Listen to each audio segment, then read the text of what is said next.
Teman-teman sekalian, perkenalkan, saya Suster Melisa Jabat FSE dengan NIM 03221082, Sekolah Psike Santa Elizabeth Medan, Prodi S1 Keperawatan.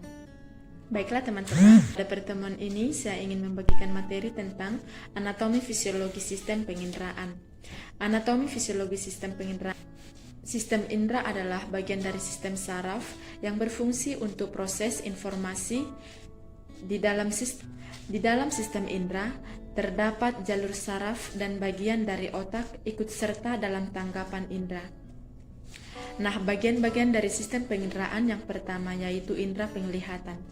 Indera penglihatan yaitu mata berfungsi untuk menerima rangsangan berupa cahaya karena di dalamnya terdapat reseptor penerima cahaya yang disebut dengan fotoreseptor. Dinding bola mata terdapat 3 lapisan yaitu sklera, koroid, dan retina. Bagian-bagian mata yang pertama yaitu kornea mata. Kornea ini berfungsi untuk meneruskan cahaya yang masuk ke dalam mata dan diteruskan ke iris. Bagian yang kedua yaitu iris. Iris merupakan selaput pelangi yang letaknya di belakang kornea mata. Di tengah selaput pelangi terdapat celah yang disebutkan dengan anak mata atau biasa disebut dengan pupil. Pupil ini berfungsi untuk mengatur banyaknya cahaya yang dibutuhkan oleh mata. Pupil ini mengandung pembuluh darah dan pigmen yang jumlahnya lumayan banyak akan menentukan warna mata. Bila cahaya tidak ada, maka warna mata akan merah. Lensa mata. Lensa mata ini berfungsi untuk memfokuskan agar cahaya yang masuk ke dalam mata jatuh tepat pada retina mata, maka benda yang terlihat tampak jelas. Lalu retina. Retina ini berfungsi untuk menangkap cahaya yang masuk ke dalam mata, dan retina terletak di bagian paling belakang pada mata.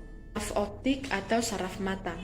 Saraf mata ini berfungsi untuk meneruskan rangsangan cahaya ke otak. Otot mata berfungsi untuk menggerakkan bola mata sehingga mata bergerak baik ke kanan, ke kiri, ke atas, dan ke bawah. Nah, sekarang sistem cara kerja mata. Cahaya yang dipantulkan benda ditangkap oleh mata, lalu menembus kornea dan difokuskan ke pupil untuk diatur intensitas cahaya yang dibutuhkan. Lalu cahaya diteruskan menembus lensa mata. Daya akomodasi lensa mata mengatur agar cahaya jatuh tepat di bintik kuning.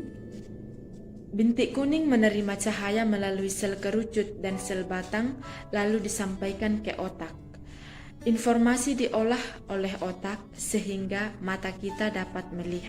Yang kedua adalah indera penciuman atau hidung. Indera penciuman adalah indera yang menanggapi rangsangan berupa bau dan zat-zat kimia yang berupa gas. Di dalam rongga hidung terdapat serabut saraf pembau. Setiap sel pembau mempunyai rambut-rambut halus masuk ke bagian-bagian hidung dan fungsinya. Bagian hidung yang pertama yaitu lubang hidung. Lubang hidung mempunyai fungsi untuk keluar masuk udara. Rambut hidung berfungsi untuk menyaring udara, dan selaput lendir berfungsi untuk tempat menempelnya kotoran dan sebagai indera pencium. Serabut saraf untuk mendeteksi kimia yang ada pada udara pernapasan. Lalu saraf penciuman ini berfungsi untuk mengirim ke bagian otak. Lalu cara kerja hidung. Rangsangan atau bau-bauan menuju ke lubang hidung, lalu menuju ke epitelium olfaktari, lalu menuju ke mukosa olfaktari, lalu menuju ke saraf olfaktari, lalu menuju ke talamus, lalu ke hipotalamus, dan terakhir menuju ke otak. Lalu indera pengecap. Indera pengecap atau lidah yaitu organ sebagai indera dengan reseptor khusus yang bisa menerima rangsangan zat kimia yang larut.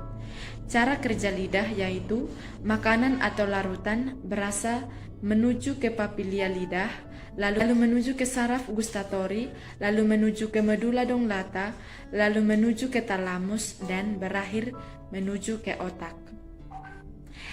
Yang keempat yaitu indera pendengaran atau telinga.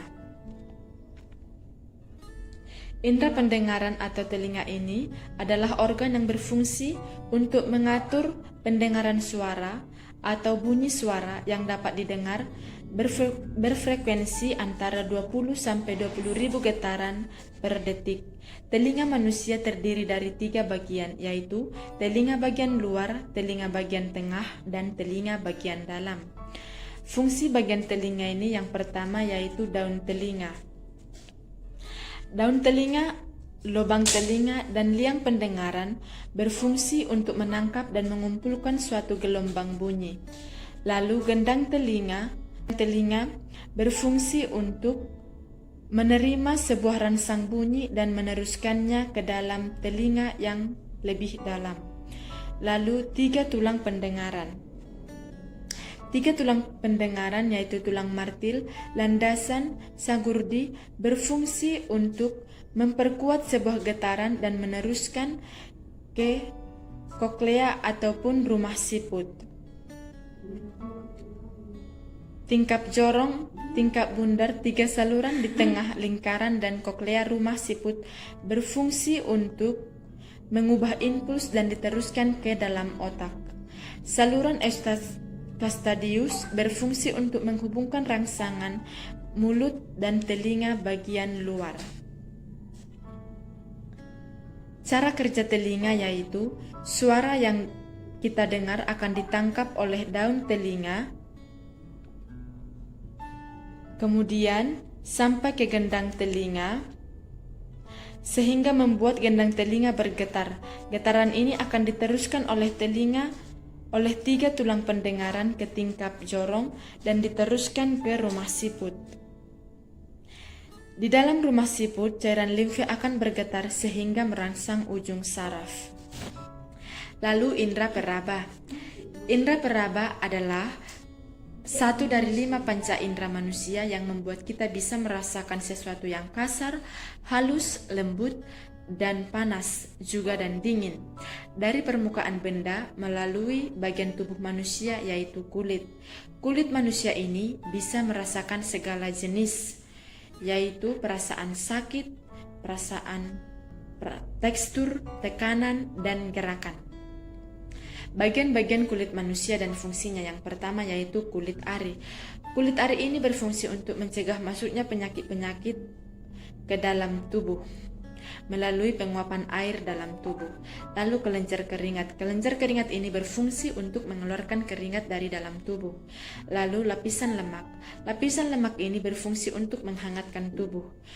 Otot penggerak rambut untuk mengatur gerakan rambut, dan pembuluh darah berfungsi untuk mengalirkan darah ke seluruh tubuh. Baiklah teman-teman, cukup sekian materi yang dapat saya bagikan tentang anatomi fisiologi sistem penginderaan. Semoga bermanfaat. Terima kasih dan salam Santa Elizabeth.